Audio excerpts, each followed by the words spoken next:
So, one of the most important things I learned from being an entrepreneur is something called a journey mindset. Have you heard of that before?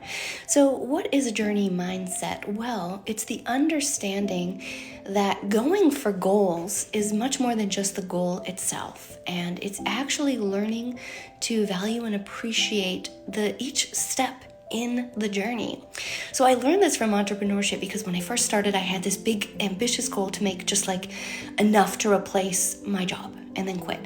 And then after that, I got bigger goals. I was like, well, now I'm at 10K per month and I want to get to 20K. Now I want to get this and that. And then I realized this interesting thing.